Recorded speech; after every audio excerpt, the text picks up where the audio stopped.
Hello, everybody, and thank you for joining today's professional development session on the QM Standard 4.3 relating to academic integrity. And today we'll be unpacking what Quality Matters has to say about ways to use the standard in our teaching practice.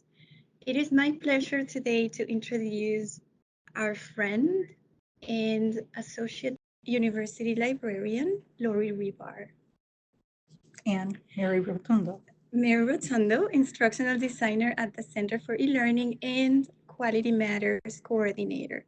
So Lori, you are our Associate University Librarian, but you are also the Center for E-Learning Liaison at the library, and you also work with faculty engagement and instructional services, right? Right, I'm one of the liaison librarians. Right. So the reason why Lori is here today is, and you may not know this, the library is actually a 2-minute walk from her office.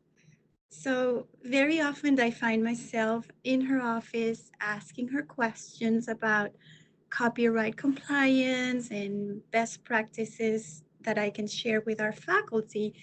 So we just thought it would be a good idea today to just invite and open up the conversation to our faculty members, a conversation that is ongoing between the two of us and from which I have learned a lot, and I would like to share with you from my perspective of being the Quality Matters coordinator and the person who guides our professors and other faculty members through the process of getting their courses certified.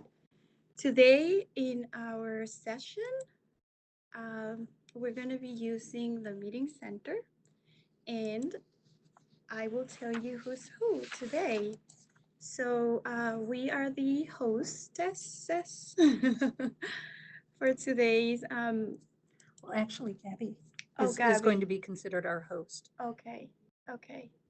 So Gabby is here and she will be reading anything, comments from the chat.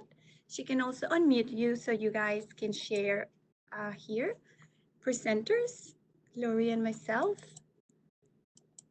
And we'll be sharing our screens and then participants.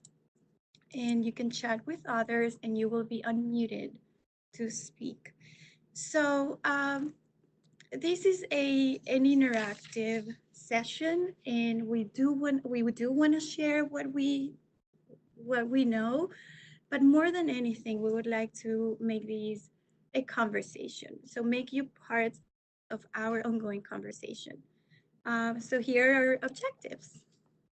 So we'll be discussing Quality Matters, or QM as we like to call it, Academic Integrity Standard 4.3. And that's the one that deals with giving attribution and giving proper attribution. We'll go into that more. And then looking at best practices and some alternatives to some common copyright problems that especially you've seen in working with faculty. And then you end up telling me about that. Yes. Not just me, but other liaisons that you work with.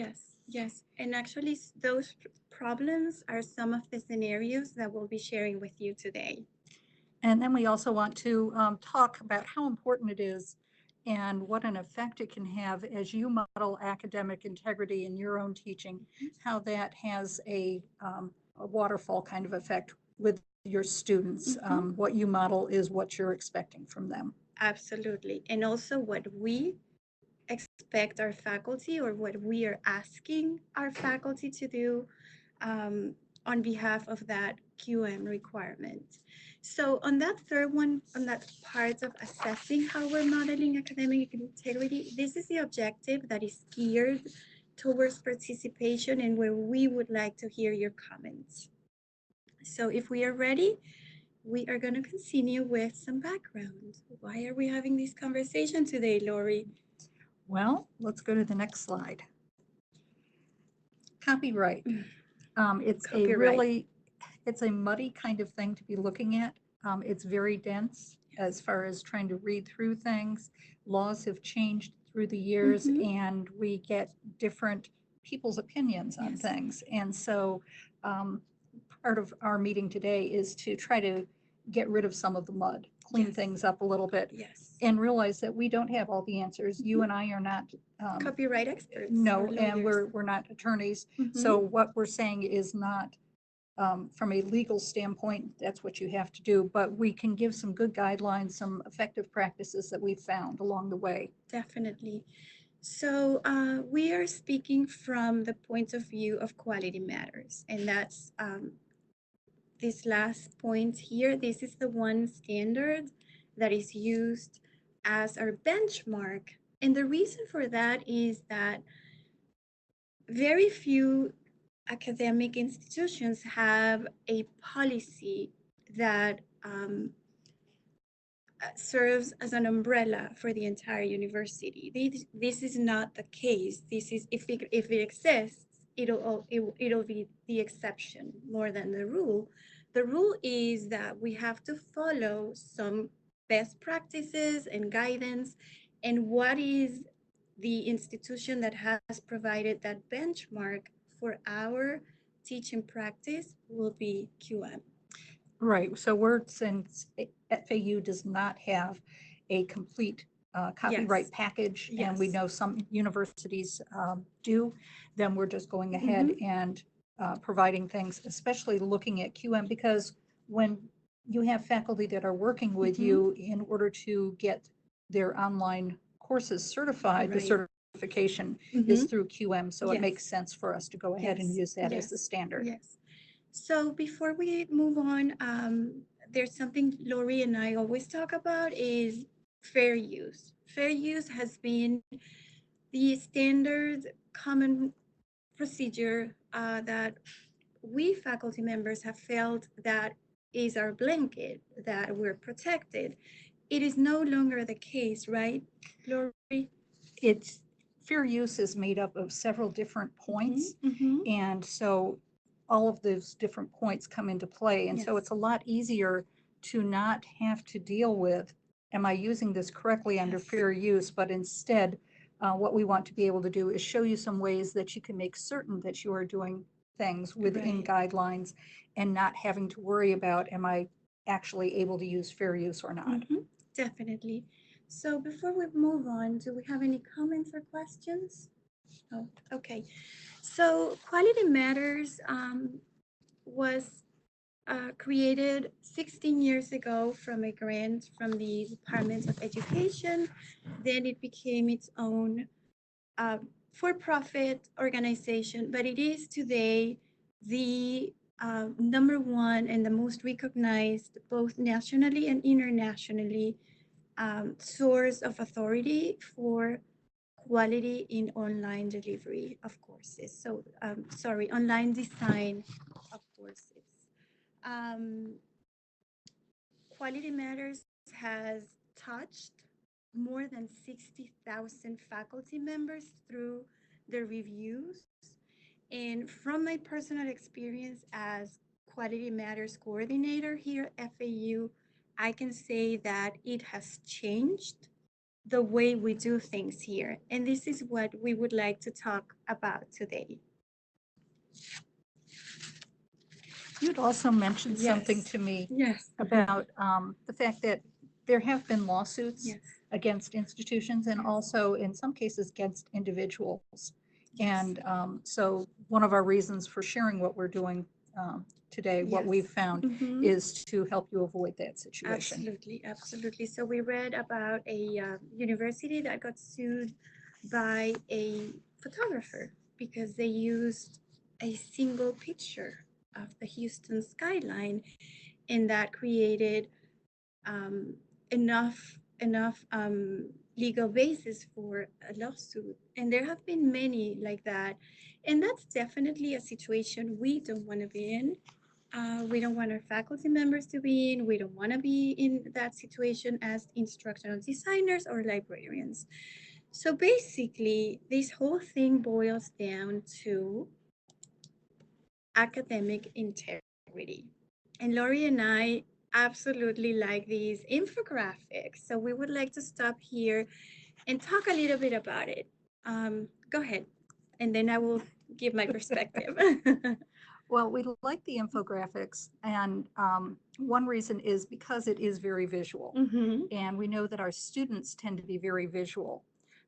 So one of the things that I was thinking of is this is a great way to be able to challenge students. When you're putting information in your syllabus, you typically are referring them back to FAU's academic integrity policy. And this is a great way to be able to either have them take a look at this, relate it to the academic integrity policy that we have, Mm-hmm. write something, make an outline of it, or to create their own infographic based upon what they see in our academic integrity. That way you're going ahead, you're getting feedback from them, you know that they're Absolutely. actually having to engage with the policy itself. Absolutely. So, and also the actual standard from QM does not use the word copyright. The standard actually uses academic integrity and urges faculty members to model academic integrity. And that is exactly what we see here in one of these arrows. So, what Laurie was talking about, front loading the idea of academic integrity on your syllabus at the very first week of class and making your expectations clear to students that anything they will use in their papers, in any of their assignments, this is something that you will be doing yourself. So as you think about your course materials, you are going to be citing and providing individual references for everything that you do. And the beautiful thing about this is that it doesn't stop there. The entire idea, and this is something Lori and I talked about, is that other arrow right here. Educate your students on how to use paraphrasing properly. So, modeling and educating your students starts with this question here.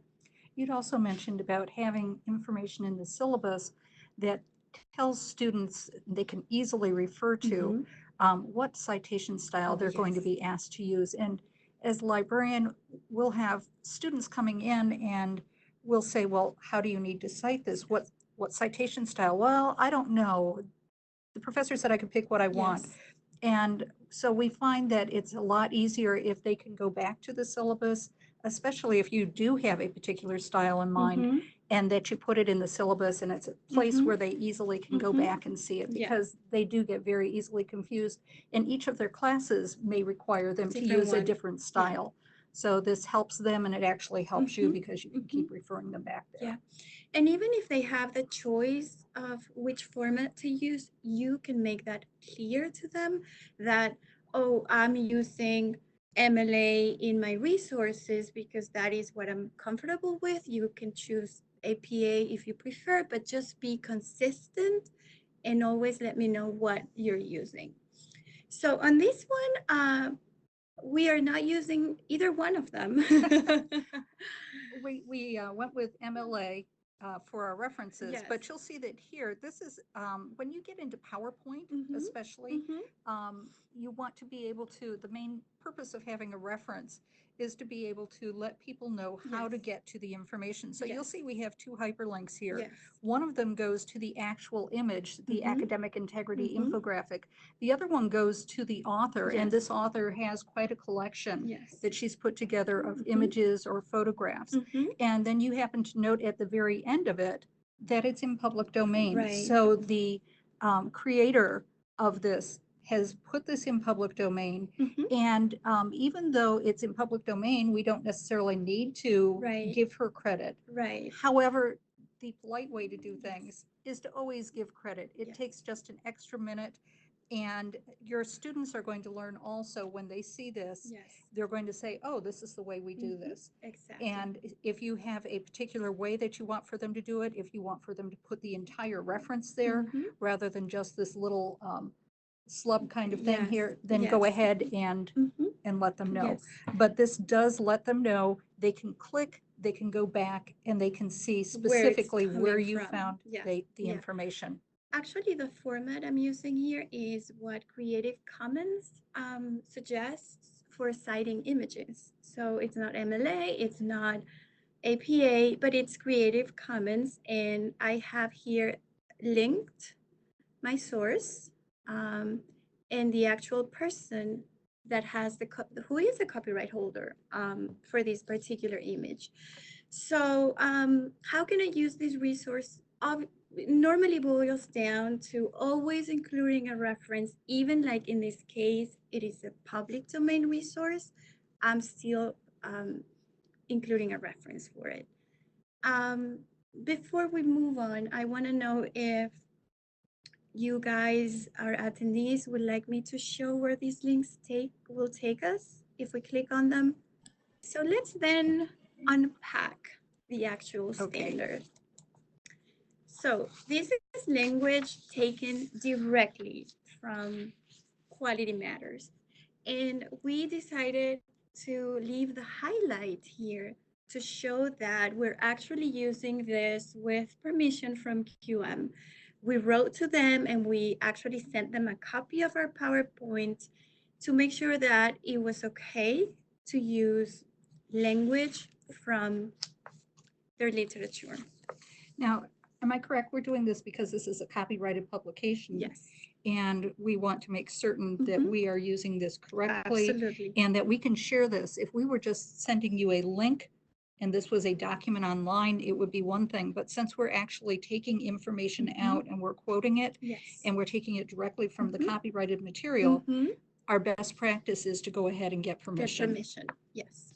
So the language in in this box is the general standard. So using both a source reference and permission for instructional materials. And if you read here, these includes previously published, instructor created, publisher, textbooks, images, anything in the form of graphics, tables, videos, audio recordings, websites, and other forms of multimedia. So it is a very comprehensive requirement, right? Yeah, it is. Okay. And like in this case where we are copying language that comes directly from their materials, they want to see a permission.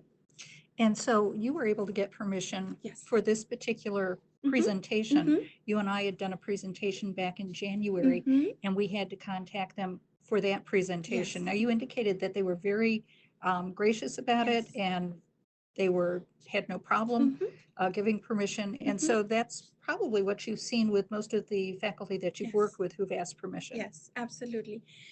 In many cases, the permission will have, let's say, a period of time of time, and that's why every time we do this, I contact them again and I tell them this is going to be for the professional development session on a specific date. It's not an umbrella permission, but you can actually get an umbrella permission if you wanted to. No, am I correct? You try to, or not try, but make sure that you have gotten the permission in writing. And then you can keep that email, if it's email or regular piece of paper, if you did it the slow way. Yes. But you can go ahead and keep that in a file. So if you ever need to go back to it, then you can just be looking in that one file for your permissions. Yes. Yes. So I think it's time to explore one of our scenarios. What do you think? I think that sounds great. So one of the tricky things about working with videos is how to locate licenses. So where is any of the information that I need for my attribution, right? How do I know whether it's public domain? How do I know if it's in the Creative Commons? And if it is, what kind of license is used? So my first scenario is a YouTube video, right? So normally what I had was an image and I have my reference for it underneath the image because I was very intentional about not using a thumbnail. However, because I linked the image to the video, this is what was showing, but that's not what I wanted to do. So I went to YouTube and I got everything I needed for my reference. So I'm going to click on it and I'm going to show you how I got to that.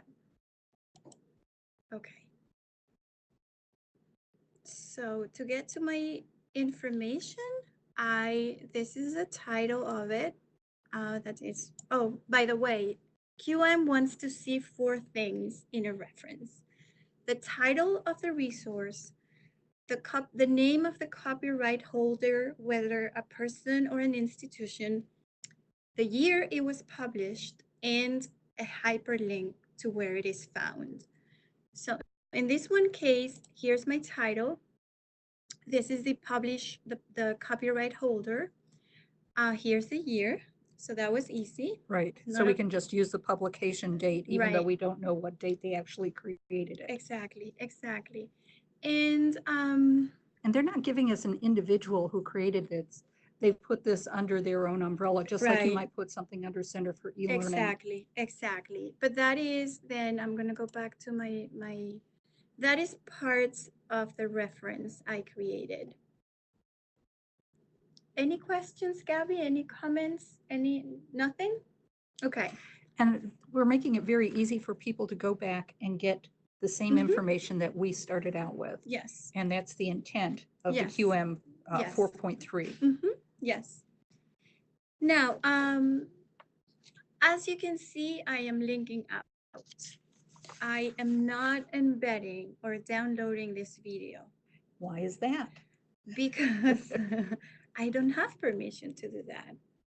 If I wanted to download it and somehow embed it into my course materials, I will have to really go back and try to get the actual person who owns the copyright. And So in some cases, if they said it was public domain, maybe you could yes, do it without. But in this instance, this is a great way for us to be able to see somebody else owns it.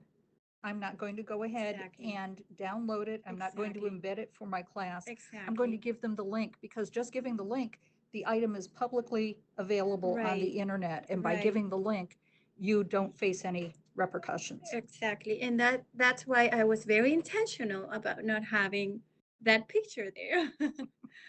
Okay, so Lori is going to walk us through a different scenario. So what happens when you have a YouTube video from Creative Commons?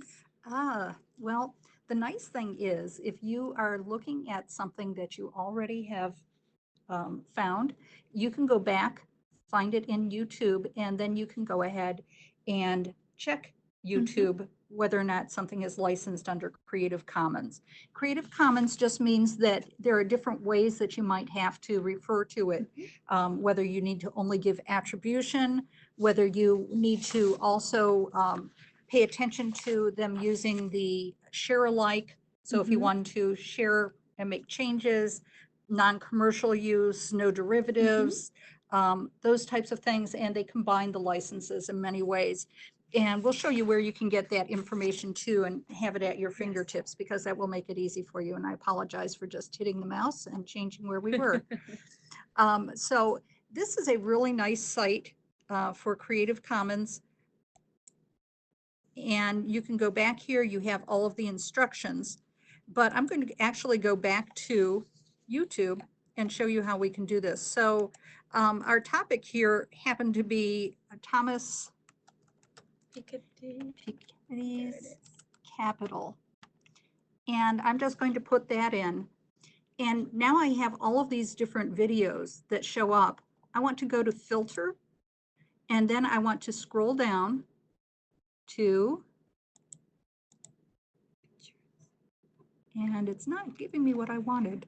Here we go. Sorry. It is. Mary had to show me where I was. Okay, now this shows CC for Creative Commons. Let's go back here. Oh, that's not the right one. Yeah, it is.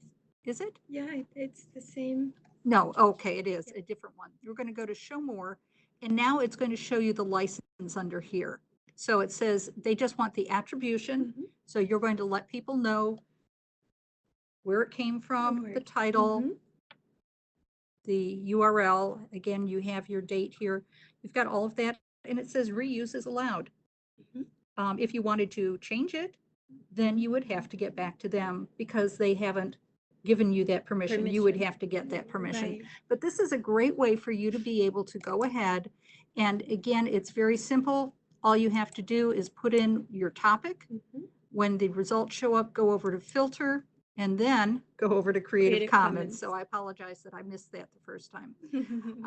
But this is and then you also have other sort features here. So if you weren't aware of this, this can save you a lot of grief. Okay, so this is where we want to hear from our participants. Um, how do you feel? Oh, go Well, ahead. let me go ahead. One Let me more show thing. that. Yeah, let me go ahead and show you a couple other things. Since we were talking about videos, Yes. I don't know how many of you are aware of the vast number of streaming videos that we have available through FAU libraries. So I'll put in a plug for the libraries. And so if you're searching for videos, you know that you can go to the IMDb, the Internet Movie Database, and you can take note of the title, director, year, actors, all of that pertinent information to make sure that you're actually looking for the same item within what we have available. So we do have some things that are documentaries. We have other things that are going to be regular full featured films and just a whole variety. So you can go ahead and look at the library's homepage,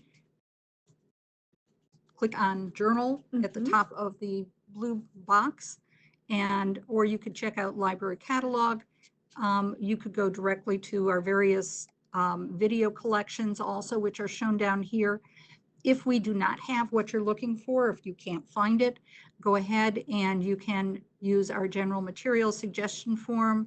If you have a personal DVD, now this won't work for your online classes, but if say you have a blended class, you can go ahead and put your personal DVD on reserve at the library. So we do have the equipment for students to be able to watch DVDs. If you need to borrow the DVD from another FAU campus, we've got the instructions for you. We have some alternatives. Let's go down here for a second. And here are all of our different streaming video collections. This one happens to be huge. It is huge. Over 40 different video collections. We've got some of these other ones too. And what I would say too, even if you find the movie that you like, go ahead, get in contact with your liaison librarian. If you're not certain who that is, you have any questions, just go ahead, get back in touch with the reference department. Right. And we'll be happy to verify that we have access. For some of our videos, the term that we have the video for may be one that we've purchased, so we have it indefinitely. Others may be a rental scenario with maybe a year or a 3-year lease on them. So we're happy to go ahead and let you know, and that way you're not surprised when you've given your syllabus to the students. Absolutely. And they say, I can't get in. Right. So you can use that. And another good place to go is this Images LibGuide. And what's nice about that is you can go ahead and here's a handout on finding images. There's a poster that looks like this, which has all of the information about Creative Commons down here, a lot of other information about copyright. And this will also give you ideas as far as where to find infographics. There's a separate tab for that. Citing images, getting things from Creative Commons, resources for copyright, just a lot of different information here. And then if you already have an image that you found, but you need to find out if it's something that you can use legally, then you've got information about the reverse image searching. So lots of information. My name's there. You're welcome to contact me with any questions also. Evelyn Hall said great presentation, very detailed, and love the visuals. Thank you. Thanks, Evelyn. So for Evelyn and all of our other participants, this is the time to speak. So we have provided this question here. Will this be a problem for you? Will going and doing a reverse search for something that you have been using for 20 years and trying to find out where it is and whether or not you can use it, providing attributions for every image or every resource on your PowerPoint, will this be a problem for you? And how would you want to comply? What would you do to try to comply to this new environment? So, and this is where we will love to hear from you. And if any of you have been doing this and have some tips for Mhm. ways that you found to make it a little bit easier, Yes. we're happy to hear of those too that you can share with others. Okay. So we will unmute anybody who would like to share with us today. May I join in? Yes, Judy. Go ahead, Judy. Thank you. Okay, so I wanted to let everyone know that we will indeed be sending this information out to everyone and along with any of the resources that you have included. So I wanted to know, number one, Lori, is there some place where you have written out the instructions for finding the Creative Commons in YouTube? Is that in one of your LibGuides? I don't have it specifically in one of the LibGuides, but we do have the link to where we just showed you on a website, and they do have the detailed instructions right there. And they do have some screenshots. Okay, great. Thank you. Thank you. And then any of the other things that you have links to, I just wanted to make sure everybody knows that we will be sending it out. Also, I do have another question about the information in a syllabus. We would definitely have links to the textbooks in the right attribution. What else would there need to be in the syllabus besides that? So let's say you got permission from, like in this case, I got permission from QM. I would have a section on my syllabus for all my permissions. In the syllabus, really? Mm-hmm. Right. So if you happen to include an image in your syllabus, then you would want to be able to indicate where you got it from and the Of course. permissions. Mm-hmm. If the other thing that we recommend is putting what your citation style is for that particular class so students can easily go back to it. But QM does say you can either show the individual references like we're showing beneath all of the different pictures, Yes. but you could also just put them all at the end. Right. And that may be a lot easier for people. And the nice thing is once you've done this, you've already done your homework and you have that information right there. Yes. And you can reuse it next time. Mm-hmm. Okay, all right, thank you. In the case of the template that we're redesigning, we talked about having all the references for one module within that module page. So if you have videos, if you have journal articles, if you have other websites for your students to visit, you will have a single page for that module where you will put your references. So QM does not say exactly where. They do recommend having both in both places, syllabus and Canvas, or whatever your LMS is. But they don't go into the level of detail of saying exactly how you're gonna break it down. As long as it's there and you're front loading it for your students so they know what the expectation is. Right. And QM within the manual itself, the workbook itself, does give examples. So it's easy to go back as Yes. the QM coordinator.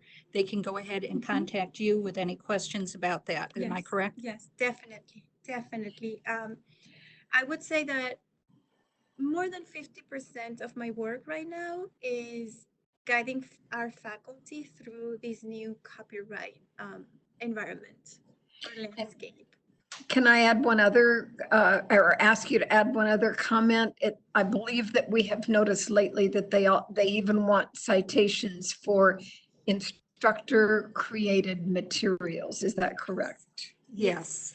Yes. And something that I have learned very recently is if you're using publisher PowerPoint, because each one of them has a separate title, you would need to cite them individually. So you're talking about like a McGraw-Hill or a Mhm. Pearson? Yep. Where the publisher has given you that information, but if you're sharing the image Mhm. or the video or whatever with the Yeah. class, then you need to cite. Yeah, or the actual PowerPoint. Let's say you have a PowerPoint for each chapter in your textbook, because the chapter's name is different from the textbook's name, then you need an individual reference for that.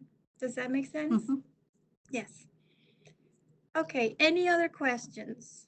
Thank you so much, Judy. No, Gabby? Okay, so we'll continue because we have a couple other situations that we have encountered. And the interesting thing about this is that this is something that I have learned personally within the last year working with our faculty members who have gone through QM. Yes, 5 minutes. Okay, so let's share just one more scenario. Okay. Okay. So what I really liked about this one was the detail that you went into, and you had to find out, first of all, if you could legally Yes. use this information. So you went to NASA and you Mhm. found the image that you wanted, Mhm. and you found they had a Earth data site, and you Yes. found this amazing image. You hyperlinked everything, but then you had to figure out If I could use it. where did you go? How did you look for things? I basically clicked in a few places. It does take time, but I was able to find their media usage policy, and I will show it to you. Am I correct? When we went to look for things too, we sometimes Mhm. found things looking under legal policies. Yes. So you may have a couple Yeah. of different ways to look for things Yes. on a website. Yeah, so media usage, legal policies. Usually the legal policies will be a broader umbrella where to start. So this is where I found that I could actually use it. And if I click there, it'll take us to the very specific language right here. So you're able to find out specifically what they require. Mhm. And it's nice because this page has a lot of hyperlinks in it. Mhm. So they do want for you to be able to get to their material and be Yes. able to use it. Yes.